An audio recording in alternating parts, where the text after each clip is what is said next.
네, 안녕하세요. 더불어함께교회 성경 드라마자 세미나에 오신 여러분 환영합니다.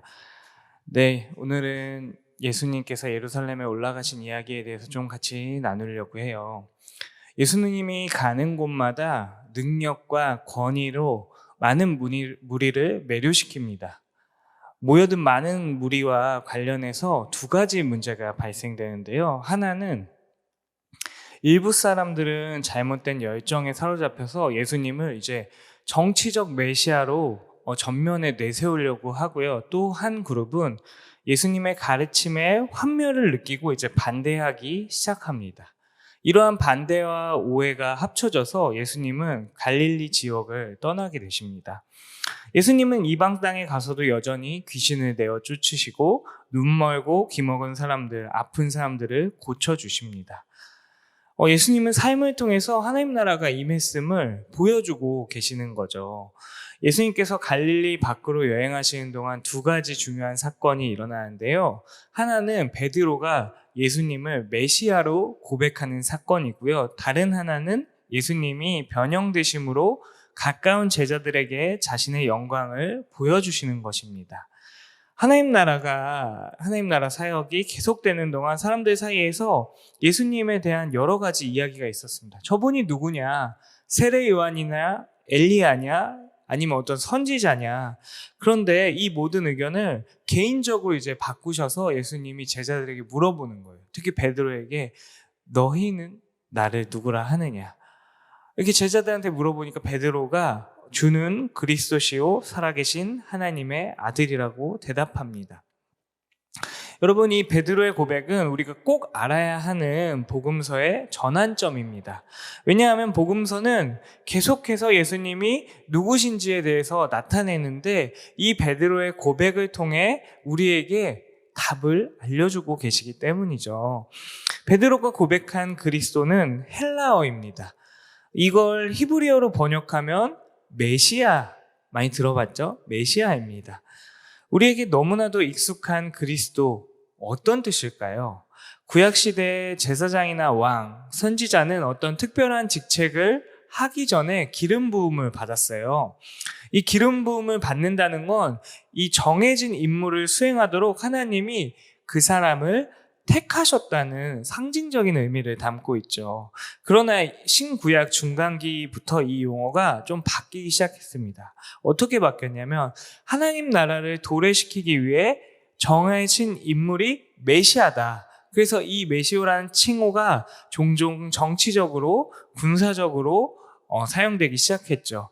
그래서 대중이 생각하는 메시아는 그리스도가 하나님 나라를 앞당길 하나님이 보내신 사람이라고 기대를 했던 거죠. 그런데 그분이 십자가를 지셔야 한다는 개념은 그들이 꿈에도 생각하지 못했습니다. 예수님은 이런 베드로의 고백을 받아들이십니다. 그리고 예수님은 제자들에게 자신이 누구인지 아무에게도 얘기하지 말라고 경고하십니다. 예수님의 정체는 이 베드로의 고백이 있고 나서 한 주쯤에 또 확실해지는데요. 예수님은 베드로와 야고보와 요한을 데리고 높은 산으로 가셨어요. 거기서 이제 제자들이 보고 있는 가운데 예수님의 그 겉모습이 변화되기 시작합니다. 그리고 하나님이 직접 구름 형상으로 나타나셔서 말씀하십니다. 이는 내 사랑하는 아들이다. 너희는 그의 말을 들어라. 이런 예수님의 영광스러운 변화된 외형과 하나님의 직접 음성으로 예수님이 나의 아들이다. 내가 택한 사람이다를 확증해주는 사건이죠. 이 베드로의 고백과 변화산 사건 이후 예수님은 이제 제자들과 함께 예루살렘으로 출발하십니다. 예수님은 예루살렘을 향한 마지막 여정을 시작하면서 제자들에게 나는 이제 많은 고난을 받고 버림받고 결국 죽임 당할 거야 라고 가르쳐 주십니다. 그러나 제자들은 이 메시지를 이해할 수가 없어요. 가면 우리가 드디어 이 정치적이고 군사적인 메시아를 통해 새로운 이스라엘이 시작되겠구나라는 기대감이 있었는데 예수님이 하시는 말씀이 정말 반대되는 이야기니까 이해하기가 어려웠겠죠. 근데 예수님이 생각하기에 이 예루살렘은 하나님 나라와 악의 권세가 마지막 서로 싸우는 전투 장소가 될 것이라고 생각하셨습니다. 이스라엘에 있는 많은 이들은 경건한 유대인들로 이루어진 하나님의 군대와 하나님의 뜻을 반대하는 이교도 이방인들 사이에 절정에 이르는 군사적 전투가 있으려고 예상했습니다. 하지만 이것은 예수님이 준비하신 전쟁이 아닙니다. 대신 예수님은 원수를 죽임으로써가 아니라 그분 자신이 죽임을 당하시고 자기 생명을 십자가에서 내어주심으로써 그 전투에서 승리하는 일들을 예루살렘의 마지막 여정을 통해 보여주시는 거죠. 이 마지막 여정은 예수님을 따르는 것이 무엇인지에 대해서 잘 가르쳐주고 있습니다. 제자의 길은 대가를 치러야 하는 길이다. 그 길은 예수님과 하나님 나라를 향한 전적인 헌신과 온전히 몸을 바치는 충성을 요구한다. 제자 훈련은 그분의 사명에 참여한다는 의미다. 그들의 말과 행동으로 어둠의 권세와 싸우는 것이다. 이렇게 예수님께서는 삶으로, 메시지로 예루살렘 여정을 가면서 계속 제자들에게 이야기하는 거죠. 그래서 그들에게 하시는 말씀은 너희들이 전 존재로 하나님을 사랑해야 하고 자신을 사랑하듯 이웃을 사랑해야 한다. 이렇게 계속 제자들을 훈련시키고 계셨습니다. 마침내 예수님은 예루살렘에 도착하십니다. 그곳에서 유대 지도자들의 반대가 점점 커져가는 상황 속에 심판에 대해 가르치시고 마지막 날에 대해서 말씀하십니다. 예수님은 그 예루살렘에 도착하셔서 완성될 하나님 나라에 대해서 상징적으로 보여지는 세 가지 인상적인 행동을 하는데요. 첫 번째 행동이 바로 나귀를 타고 예루살렘에 들어가시는 행동입니다.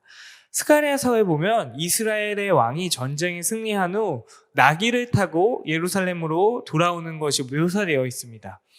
이 행동만으로는 정말 이 나귀를 타고 예루살렘에 들어가는 이 행동만으로 어떤 말이나 선포보다 더 큰 메시지가 그들에게 각인이 되는 거예요. 왜냐하면 스가랴서에 나왔던 그 예언이 성취되는 장면을 보았기 때문에 그 행동을 보고 있을 때 와, 하나님이 이스라엘과 모든 민족을 다스리는 왕이 되기 위해 예루살렘으로 돌아오고 계시는구나. 이 행동을 봤을 때 그 메시지가 모든 유대인들에게 전파가 되는 거죠. 두 번째 상징적인 사건은 성전을 심판하시는 것입니다. 고대 근동에서 종교와 정치가 항상 밀접하게 관련되어 있잖아요. 승리한 왕의 입성은 종종 성전에서 어떤 행동으로 이어집니다. 복음서에서 예루살렘 성전은 유대교의 가장 중요한 상징이며 하나님이 자기 백성 가운데 거하시는 곳입니다. 이곳은 다가올 하나님 나라에 대한 유대인들의 소망의 중심지였어요. 예수님은 유대 민족의 상징적인 중심인 성전에서 희생제사를 위해 동물을 파는 이들을 쫓아내시고 돈 바꾸는 자들의 상을 뒤엎으십니다. 예수님은 어쩌면 궁극적인 성전 파괴를 미리 보여주시고 성전에서 이루어지던 일들을 일시적으로 중단시키십니다. 유대인들의 기대에 따르면 이 심판은 이교도와 그 이교적인 관습을 타협한 일부 유대인들에게 임할 것이라고 생각했는데 예수님이 보여주신 이런 행동은 바로 이스라엘이 열매 맺지 못한 무화과 나무 비유에 더불어서 얘기하시는 거죠.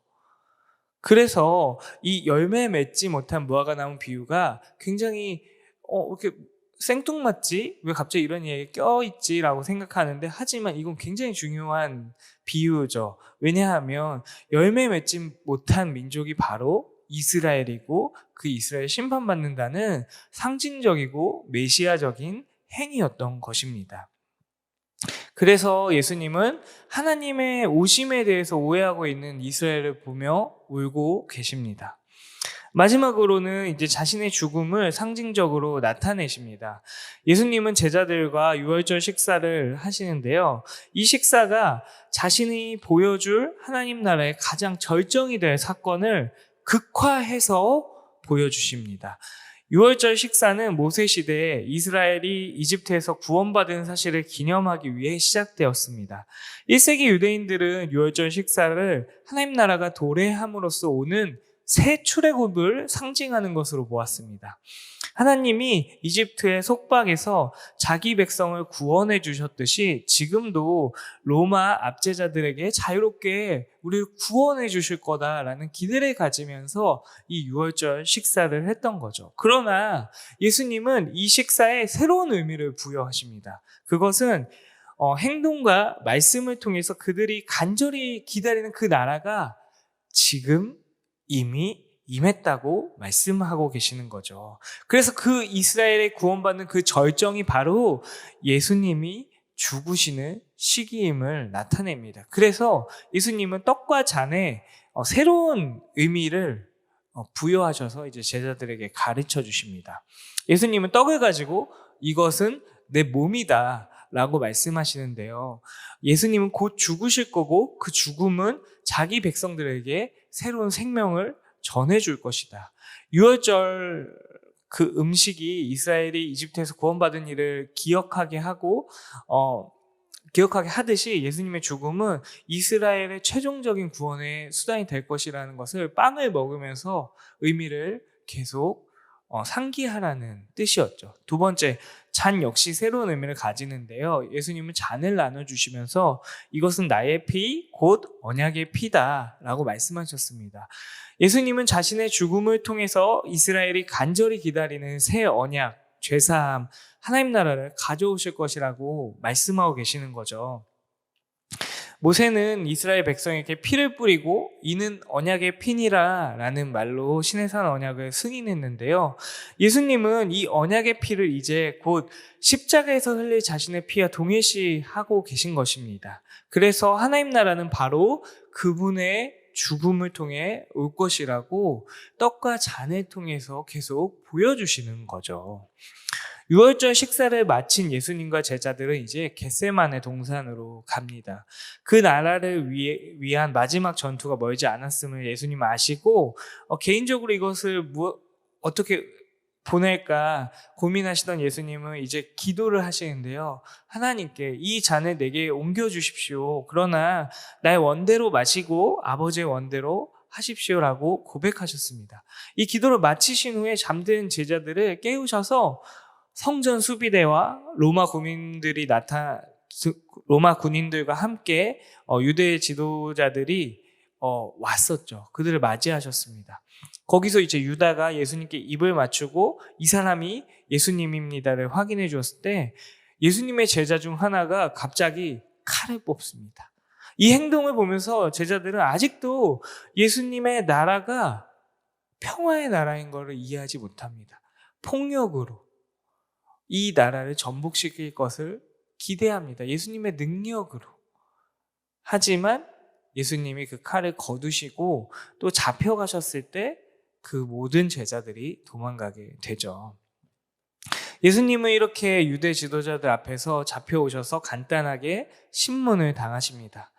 그런데 갖가지 고소도 나오고 거짓 증거들을 가지고 증언한 사람들이 나오는데 그들의 진술이 모순되었습니다. 결국에 이제 대제사장이 직접 예수님께 묻습니다. 너가 찬송받을 이의 아들 그리스도냐? 예수님은 거기에 대해서 대답을 하세요. 내가 그 사람이다. 그러자 법정은 이제 난리가 납니다. 저 멘트는 신성모독이야. 그러니까 너는 죽임을 당해야 돼. 넌 사형을 받아야 돼. 이렇게 난리가 났지만 중요한 사실은요. 유대인에게는 사형을 집행할 권한이 없었습니다. 그래서 그 다음날 새벽 로마 총독 빌라도에게 예수님을 인계하죠. 유대 산헤드린 구성원들은 신성모독이 로마법 아래에서는 사형에 처할 중죄가 아니라는 걸 잘 알고 있었습니다. 그래서 그들은 신성모독으로 이 예수를 없앨 생각이 아니라 반역과 선동죄로 예수님을 고발하죠. 그래서 카이사르에게 세금을 바치는 걸 금하고 자칭 왕이라고 주장하면서 이 이스라엘을 전복시키려고 한다라고 빌라도에게 고발을 합니다. 근데 빌라도는 이 얘기를 잘 듣고 보니까 예수님이 사형을 선고받아야 할 어떤 법적 근거도 찾을 수 없었습니다. 그런데 이제 자신의 상황은 이 팔레스타인 통치자로서 입지가 많이 약화된 상황이었어요. 그렇다고 예수님이 이렇게 죄도 짓지 않았는데 당연한 죄를 짓지 않았으니까 당연히 석방해야 되는 게 맞지만, 그렇게 되면 유대인들이 폭동을 일으키게 두려웠습니다. 그래서 빌라도는 먼저 예수님을 헤롯에게 보냅니다. 그래도 다시 돌아오게 되죠. 그 다음에는 이제 유대인 죄수 바라바의 사면을 제안합니다. 근데도 유대인들은 성에 차지 않죠. 그래서 그 무리들이 계속 십자가에 못 박으십시오라고 외침에 빌라도는 이제 자기의 손을 씻고 그들이 원하는 대로 하게 해줍니다. 그래서 예수님은 사형 선고를 받고 로마의 십자가에 못 박히기 위해서 끌려가십니다. 이런 잔혹한 사건 가운데 우리는 하나님의 가장 강력한 행위를 볼 수 있습니다. 바로 하나님은 이 십자가에서 인간의 죄와 반역에 대해서 반대로 죽임을 당하심으로써 치명상을 입히시고 자신이 만든 창조 세상의 구원을 이루십니다. 그런데 이것은 성경 기자나 하나님의 생각이었고 1세기 로마 문화에서는 이 예수님이 십자가에서 죽으심이 하나님의 승리처럼 보이지 않았던 거죠. 왜 그런지 우리가 한번 이 십자가에 대해서 지금부터 이야기 좀 하겠습니다. 로마 군인들은 예수님을 이제 십자가에 못 박았습니다. 그때 이제 그분의 옷을 나눠가지고 나무 조각에 유대인의 왕이라는 조롱 섞인 죄명을 써서 예수님 머리 위에 고정합니다. 로마인들이 보기에는 이 누군가가 자신을 왕으로 부르는 것은 카이사르의 주권에 도전하는 반역인데도 그들은 조롱 섞인 장난을 하고 있습니다. 또 유대인이 보기에는 저 사람 십자가에 못 박혀서 달려 죽으신 사람이 왕이라니, 이건 신성모독이었죠. 근데 이게 부활의 렌즈로 십자가의 죽음을 돌아보는 건 정말 그들이 고백한 왕, 하나님이 이 땅을 다스리시는 왕이구나가 역설적으로 드러나게 되는 진실이었던 거죠. 예수님은 그 십자가 고통 중에서 이제 하나님께 소리칩니다. 나의 하나님 어찌하여 나를 버리셨습니까? 예수님이 늘 아버지라고 부르던 분이 이제 자신의 아들이 그렇게 고통 속에 있을 때 하나님께서는 이제 등을 돌리셨습니다. 그때 예수님이 돌아가시는 순간 이 세상의 모든 죄를 예수님께서 짊어지시게 됩니다. 그래서 예수님은 하나님을 아버지라 부르지 않고 나의 하나님이라고 불렀던 거죠.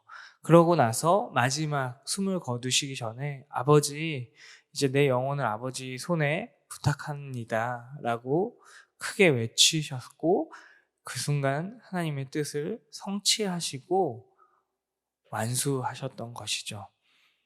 골고다에서 그런 십자가 사형이 집행되고 있을 때 떨어진 예루살렘 성전에서는 또 그 안에서 가장 깊숙한 하나님이 임재하는 장소를 가리키는 성소와 지성소를 구분하는 무거운 휘장이 위에서부터 아래로 찢어지게 됩니다. 이것은 인간이 한 게 아니라 예수님의 죽음이 하나님의 임재 안으로 들어갈 길을 보여주는 사건이죠. 그런데 이런 사건이 벌어졌음에도 1세기 십자가형은 구경꾼들에게 정말 소름 끼치는 일이고 매스꺼운 일이었습니다. 로마 시민권을 가진 사람은 법적으로 십자가형을 당할 수가 없었어요. 왜냐하면 너무 잔인한 형벌이었기 때문입니다. 그래서 이렇게 심한 고통과 함께 죽음을 맞이하는 이 형벌은 로마인들이 판단하기에 최악질범, 또 노예와 외국인들을 위한 처형 방식이었죠. 육체적인 고통이 너무 심했고 그 심한 고통을 가능하면 오래 끌었고 사람들에게 본보기, 너희도 반역을 일으키면 저렇게 돼, 너희도 저렇게 나쁜 짓을 저지르면 저렇게 돼 라고 보여주는 수치와 고통의 상징이었습니다. 근대 초대교회는 예수님의 십자가 죽음이 하나님의 강력한 행위라고 주장합니다. 이런 주장이 1세기 로마 세계에서는 얼마나 어리석은 일이었을까요? 근데 이거는 로마 세계뿐만 아니라 유대인들 역시 십자가 사건이 하나님의 능력으로 보여주는 사건으로 받아들이지 못했습니다. 왜냐하면 구약의 예언서들은 이제 영광과 승리로 오실 메시아에 대해서만 이야기했고, 또 나무에 달린 자는 하나님께 저주를 받았다는 신명기 율법과 십자가형에 달린 자는 거짓 메시아로 로마 제국에 반역한 이들의 삶을 보여주는 그 현실 사이에서 정말 어리석은 일이었죠. 근데 유일하게 고대 문헌 중에 신약 성경만 십자가의 죽음을 역사 속에서 이루어진 하나님의 최고 행위라고 해석합니다. 왜 그럴까요? 초대교회는 이 십자가 형벌을 부활의 렌즈로 바라보았기 때문입니다. 자신이 하나님의 기름 부음을 받은 메시아라는 예수님의 주장을 입증한 것은 이제 그분이 다시 사신 일을 보여주시는 거죠.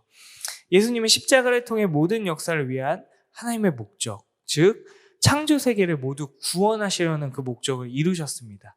우리는 예수님이 나를 위해서 돌아가셨다는 것으로 십자가의 의미를 축소시키는 경우가 많은데요. 이것은 그분의 죽음으로 온 피조물들이, 온 창조 세계가 하나님께 구원을 받는 일인 거죠. 개인의 구원을 넘어서는 전체의 구원을 의미합니다. 신약 성경에서는 어린 교회들에게 이제 보낸 서신서들에게 이렇게 기록되어 있습니다. 예수님의 죽음이 갖는 의미는 개인적인 것이 아니라 우주적인 의미를 담고 있다. 그래서 세 가지 이미지가 나오는데요. 첫 번째는 승리의 이미지입니다. 십자가 죽음은 하나님과 사탄 사이의 영적 전투를 나타내는데요. 예수님은 전쟁에서 이기시고 사탄에게 속박되어 있던 이들을 죽음을 당하심으로써 해방시켜 주십니다. 두 번째 이미지는 희생입니다. 이는 범죄한 사람 대신 흠없는 동물을 죽였던 구약의 관습에 의해서 나온 것인데요. 그때는 동물이 죄인의 죄를 대신 저주었기 때문에 죄인이 다시 하나님과 언약 관계가 회복되어서 하나님께 나아갈 수 있었습니다. 이제는 예수님이 이 세상의 모든 죄를 짊어지셨기 때문에 우리가 하나님께 나아갈 수 있는 거죠. 마지막 이미지는 모든 민족을 대신해서 행하신 인간의 대표로 묘사됩니다. 예수님은 모든 사람을 대신하여 죽으실 때 이제 아까 첫 번째 이미지처럼 사탄과 죄와 죽음과 전투를 벌이시고 그것들을 정복하셨습니다. 그리고 죄로 인해 더럽혀지고 오염된 창조 세계를 향해서 하나님의 심판을 대신 당하시고 이제 부활하심으로써 그것을 회복시키는 거죠. 그래서 그 이미지들을 바탕으로 신약 성경은 예수님의 십자가 형벌이 하나님의 승리라고 이야기하는 거죠. 예수님은 거기서 머물지 않았습니다. 부활을 통해서 하나님 나라의 문을 완전히 여셨습니다.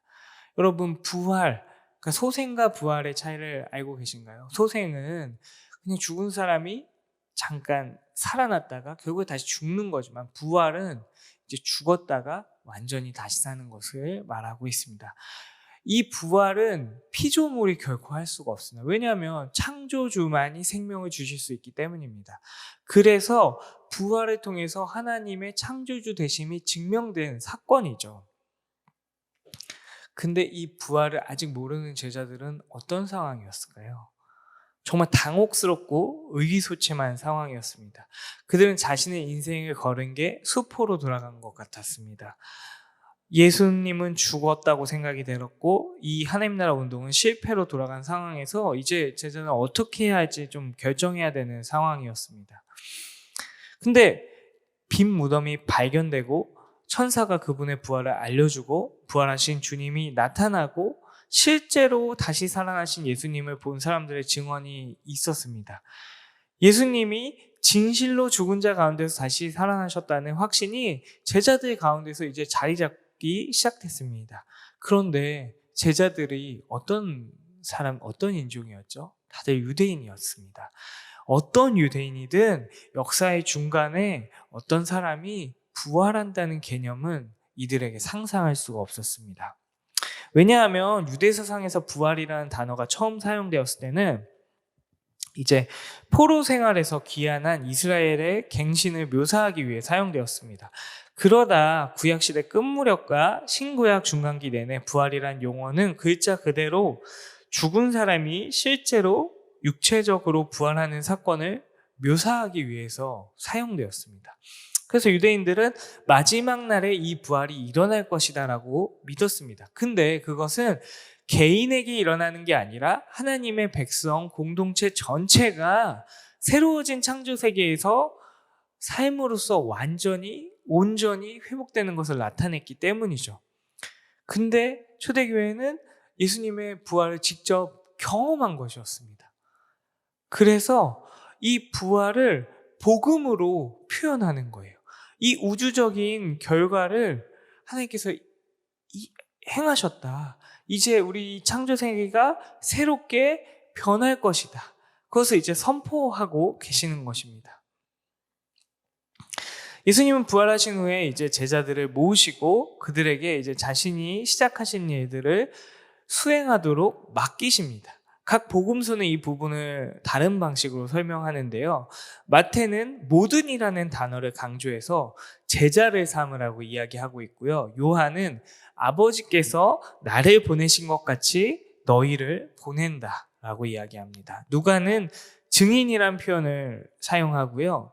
각각의 표현 방식은 다르지만 예수님처럼 우리도 이 땅에서 하나님 나라를 위한 사명으로 부르심을 받았다는 이야기를 복음서 저자가 마지막에 하고 있는 거죠.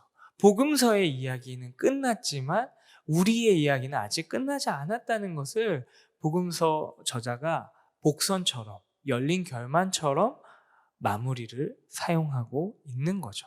그런데 이렇게 이야기가 끝나면서 하나님 나라가 즉시 임하지 않는다면 제자들은 어떻게 살아야 할까 고민하게 됩니다. 이 질문들에 대한 대답은 다음 시간에 하겠습니다. 다음 이야기인 사도행전을 통해 알 수 있습니다. 다음도 이 시간에 우리가 사도행전 이야기를 통해서 하나님 나라가 즉시 임하지 않았을 때 우리는 어떻게 살아가야 되는 이야기를 함께 나눴으면 좋겠습니다. 감사합니다.